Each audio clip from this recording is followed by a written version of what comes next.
ክብራት ተኸታተልቲ ነዝዕለት ዝበልናዮ ሓድሽ ዜናን ፍጻመታትን ሒዝና ቀሪብና ኣለና ክትከታተሉ ብኽብሪ ንዕድም ናብ ኣስመራ ዝኣተው ሰበስልጣን ሕቡራት ሃገራት ምስ ላዕለዎት መራሕቲ ኤርትራ ከም ተዘራረቡ ተገሊጹ ብግዚያዊ ምክትል ዳይሬክተር ጀነራል ትካል ትምህርትን ባህልን ሕቡራት ሃገራት ዩኔስኮ መሐመድ አልፋራናዊ ዝምራሕ ልኡኽ ኣብ ኤርትራ ምብጻሕ የካይድ ኣሎ እቲ ሓላፊ ጨንፈር ዞባ ምብራቕ ኣፍሪቃ ለዊስ ሃወሰን እትርከቦ ልኡኽ ምስ ሚኒስተር ጉዳያት ወጻኢ አቶ ኡስማን ሳልሕ ሚኒስተር ዜና አቶ የማነ ገብረ መስቀል ሚኒስተር ትምህርቲ ዶክተር ሓሊማ መሐመድን ኮሚሽነር ባህልን ስፖርትን አምባሳደር ዘመደ ተኽለን በመረኻብ ኣብ ክልቲኣዊ ረብሓታትን ምትሕብባርን ዝጠመተ ሰፊሕ ዘተ ኣካይዶም ይርከቡ ቀንዲ ነጥብታት እቲ ዘተ ድማ ኣብ መንጎ መንግስቲ ኤርትራን ዩኔስኮን ዘሎ ናይ ትምህርቲ ምትሕብባር ንምስፋሕን ንሃብታም ታሪካዊ ቅርስታትን ዘጭበጥ ባህላዊ ርስቲ ኤርትራን ኣብ ምስናድን ምክልኻልን ከምኡውን ኣብ ዲጂታላዊ ስነ ፍልጠትን ሰብ ዝሰርሖ ብልሒ ማለት አርቲፊሻል ኢንተለጀንስ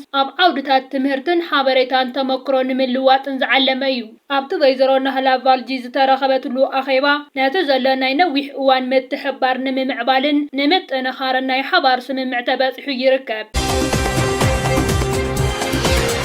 ስልጣን ቀዳማይ ሚኒስተር አብይ አሕመድ ከም ዘብቅዕን ሃገራዊ ምስጋር ክግበር ከም ዝግባእን ተገሊጹ ኣብ ኢትዮጵያ ዘሎ ፖለቲካዊ ወጥሪ እናገደደ ኣብ ዝኸደሉ ዘለሉ እዋን ቀዳማይ ሚኒስተር ዶክተር አብይ አሕመድ ዘለዎ ሕጋዊ ገደብ ስልጣን ከም ዘብቅዕን እቲ ሃገር ናብ ሓድሽ ፖለቲካዊ ምዕራፍ ክትሰጋገር ከም ዝግባእን ዝፅውዑ ድምፅታት ይዓብዩ ከም ዘለው ተገሊጹ ብመሰረት እቶም ተቃወምቲ እታ ሃገር ስልጣን እቲ ቀዳማይ ሚኒስተር ሕጋዊ መሰረት ከም ዘይብሉ ሓየልቲ ተቃወምቲ ውድባትን ሕጋውያን ክኢላታት ይገልጹ እዞም ወገናት አብይ አሕመድ ካብ ሕጂ ንድሓር ከም ሕጋዊ መራሒ ሃገር ክቅፅል ከም ዘይክእል ብምግላጽ ህፁፅ ሃገራዊ ስግግራዊ መንግስቲ ክምስረት ይጽውዑ ገለ ፖለቲካውያን ተንተንቲ ከም ዝሕብርዎ እቲ ቀዳማይ ሚኒስተር ብሰንኪ ኩናትን ቁጠባዊ ውድቀትን ነቲ ሃገር ናብ ዝኸፍአ ሓደጋ ኣውዲዕዋ ይርከብ ከም ዘሎ ይገልጹ ስለዚ ድማ ንሰላምን ምርግጋእን ሃገር ክበሃል ስልጣኑ ንሰላማዊ ምስግጋር ክፉት ክገብሮ ከም ዘለዎ ይጽውዑ ብኣንጻሩ መንግስቲ እቲ ቀዳማይ ሚኒስተር ክሳብ ዝመጽእ ምርጫ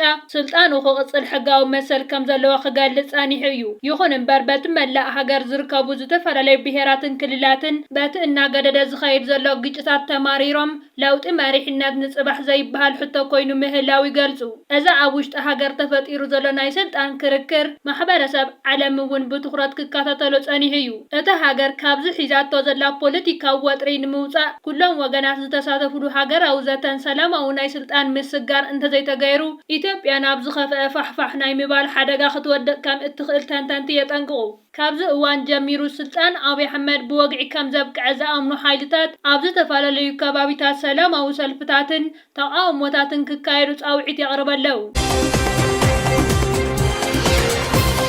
አሜሪካን ኢራንን ንሕድሕደን ይካሰሳ መንግስቲ አሜሪካ ኢራን ንስምምዕ ተወሲዶ ምባል ኣፍሪሳቶ ክብል ዝኸሰሰ ክኸውን ከሎ ኢራን ብወገና ብተመሳሳሊ ንኣሜሪካ ከሲሳላ ክልቲአን ሃገራት ዝጀመረኦ ተወሲዶ ናይ ምባል ድርድር ናይ መወዳእታ ይበጽሕ ከም ዘሎ ኣብ ዝረበሉ ዘሎ ህሞት ኣብዚ ሕጂ እዋን ኩናት ካብ ዝጅምር ጀሚሩ ተተግቢሩ ዘይፈልጥ ከቢድ ምልዋጥ ተኽሲ ከም ዝገበራ ጸብጻባት ኣጃንስ ፍራንስ ፕረስ የመላኽት እቲ ዝተረኣየ ሓያል ምትኻስ ነዚ ኣብ ማእኸላይ ምብራቕ ዘሎ ኩናት ዶብ ብምባል መጻቦ ሆርሙዝ ንምኽፋት ዝዓለመ ጻዕርታት ድርድር ጻዕሪ ዕንቅፋታት ከይኸውን ተሰጊኡ ይርከብ እቲ ሕጂ ኣብ መንጎ ኣሜሪካን ኢራንን ተገይሩ ዘሎ ምልውዋጥ ተኽሲ መሻርክቲ ዋሽንግተን ንዝኾነት ኩዌት ተኾነ ኣሻቒልዋ ይርከብ ኢራን ንኩዌት ብሚሳኤላት ከም ዝደብደበታ ኣቱ ቦታ ዝርከብ ወታደራዊ እዛ ኣሜሪካ ዝሓበረ ክኸውን ከሎ ኣብ ልዕሊ ኢራን እውን ንሓደ ግዜ መጥቃዕቲ ዝውዕላ ሰብ ኣልቦ ነፈርቲ ብምጥቃም ኣብ ዝተመርጹ ቦታታት መጥቃዕቲ ከም ዝተፈጸመ ገሊጹ ሓይልታት